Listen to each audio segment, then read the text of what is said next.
In the 2008 Olympics, Kobe told a hostile crowd to shush. Kicks it back out to Bryant. Bryant puts up the three. It's good. Kobe Bryant from downtown and the foul. In the 2024 Olympics, Steph Curry told another hostile crowd, night night. Back to Curry. Lovely dribble, puts it up. Oh, this is extraordinary. Have you ever seen anything like it? Same energy, just 16 years apart. Afterwards, the crowd goes silent and the game is effectively over. Different celebrations for different eras. But when you look closer, those moments tell the exact same story. You see, these shots were not just to end games. These shots are about the years that came before it. The waiting, pressure, the expectations. The thing is, Olympic legends are usually remembered for that image on the Olympic podium. It solidified their careers. Michael Jordan and most of the legends had it. But somehow, despite everything Kobe Bryant and Steph Curry achieved over their careers, neither had it. For Kobe, it began with failure. The 2004 Olympics had shaken the basketball world. The United States had gone from an unstoppable force to a team that suddenly looked vulnerable. The gold medal felt less like an expectation and more like a challenge. By the time the 2008 Olympics arrived, Team USA wasn't chasing glory. They were chasing redemption, and Kobe Bryant became the face of that mission. For Steph Curry, there was no redemption story. Instead, there was a strange absence. Despite becoming the greatest shooter the sport had ever seen, despite changing basketball itself, despite winning championships and MVPs, Steph Curry never had an Olympic moment. Injuries, timing, and circumstance kept him away from the biggest international stage for years. And then in 2024, at 36 years old, he finally got his chance. By that time, Curry had learned to keep his cool no matter how big the moment was. Interestingly, Kobe was a part of that learning. So after I fall, I got no option. I'm just gonna shoot it and live with it. And I shot it from probably 30 feet and I made it. And then I act like nothing happened. So it's like the biggest keep your cool kind of moment in your life because, it's freaking Kobe. That moment is just one of the things that both Kobe and Curry share. Because years before the night-night celebration existed, Kobe already recognized something familiar in Steph Curry. He had that same killer instinct. Most athletes spend their entire careers trying to control pressure. But the greatest athletes do something different. They slow down. And that's what separated Kobe Bryant from others. And when a new generation needed that same energy, Steph Curry showed up. In 2008, as Team USA battled Spain for the gold medal, the pressure wasn't just coming from the scoreboard. It was coming from the expectation because US was supposed to win. The redeemed team was supposed to restore American dominance. Anything less than gold would have been remembered as a disappointment. The pressure increased, but Kobe only got calmer. Dwyane Wade was there, and he described that moment. For some reason, whenever those moments came at the end of games, close games, big shots need to be made, it's like you just zone out. The crowd's not there. This was part of Kobe's Mamba mentality. And 16 years later, Steph Curry found himself standing in a similar situation. The opponent and the arena was different, but the atmosphere felt familiar because it was a hostile crowd and it was a gold medal game.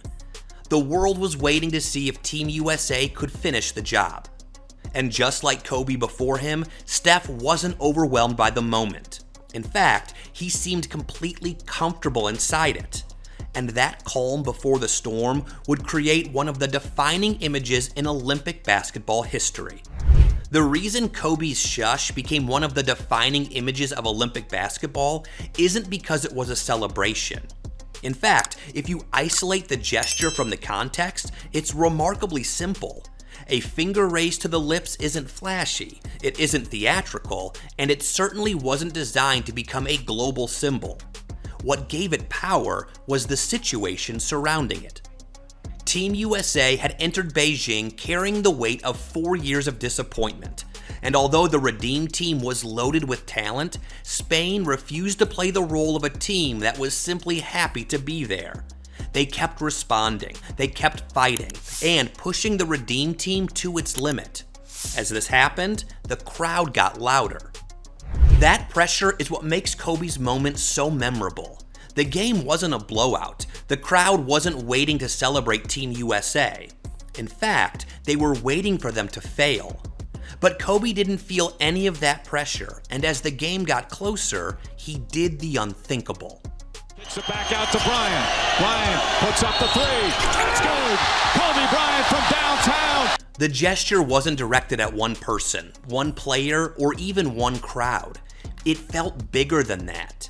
It felt like a response to every question that had surrounded Team USA since 2004, and every doubt that still lingered as Spain threatened to make history. At that moment, Kobe wasn't celebrating.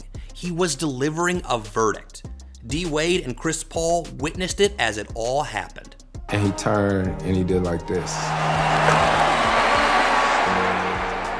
The reason old school fans still love that image is because it captures what they believe made Kobe special. There was no need for a speech, no need for an explanation, and no need for a dramatic reaction. The message was delivered in complete silence because silence was the message. The game wasn't officially over yet, but Kobe had already decided how the story would end. To really enjoy the moment, like you can look around in the arena and kind of soak it all in and enjoy that. But the same problem would arise in a new generation. However, Curry was ready. He even spoke of Kobe recognizing that they had the same killer instincts. Like Kobe Bryant is one of the best compliments I ever got when he recognized that killer instinct behind the smile. And like, Mamba Mentality it has a name, and it's a thing because you could just see it on his face. Like, I'm out here to kill every single person in front of me to get to where I want to go. But he acknowledged that same spirit, but he knew that I did it with a smile on my face. 16 years later, Steph Curry found himself standing in a completely different arena, carrying a different legacy. By 2024, Curry had already transformed basketball. He had changed how the game was played, how young players trained, and how defenses were constructed. Yet, unlike LeBron, Kobe, Durant, or many other stars who had represented Team USA on the Olympic stage, Steph never got his defining Olympic moment. When that opportunity finally arrived in Paris, it came in front of a French crowd desperate to witness its own basketball history. France wasn't simply trying to win a gold medal. It was trying to defeat the most talented collection of players in the world on home soil. The French dream seemed possible until Steph Curry happened. Back to Curry. Lovely dribble, puts it up. Oh, this is extraordinary. Have you ever seen anything like it? The beauty of the night-night celebration is that it perfectly reflects Steph's personality, while somehow communicating the exact same confidence Kobe displayed years earlier. Kobe's response to pressure was to stare directly into it and silence it. Steph's response was to smile at it and put it to sleep. The expressions were different because the men delivering them were different, but the mentality underneath was almost identical. What made the celebration resonate instantly wasn't simply that the shot was difficult. Steph had been making impossible shots for years. What made it memorable is what it meant. It meant that American basketball was still number one. And like Wade and Chris Paul recognizing what Kobe did, LeBron recognized what Curry did. The last one, whatever that was. He didn't see the rim on the last one. What? Night time. Everybody, it's time to go to bed. The game wasn't technically finished, but it felt finished. The crowd knew it, his teammates knew it, and so did the French team. The easiest way to compare Kobe Bryant and Steph Curry is to focus on everything that makes them different. One built his legacy through relentless intensity and the image of an uncompromising competitor. The other became the face of basketball's modern era through joy, creativity, and a style that looked effortless even when it was breaking opponents' hearts. Their personalities were different, and so were the generations they represented. Yet, when each man finally received the Olympic moment that would define their international legacies, they responded in almost exactly the same way. Did you notice any other similarities we missed? Let's hear about it in the comments. And if you want to see why NBA players are saying Steph Curry's Olympic run was more legendary than MJ's final shot, watch this next.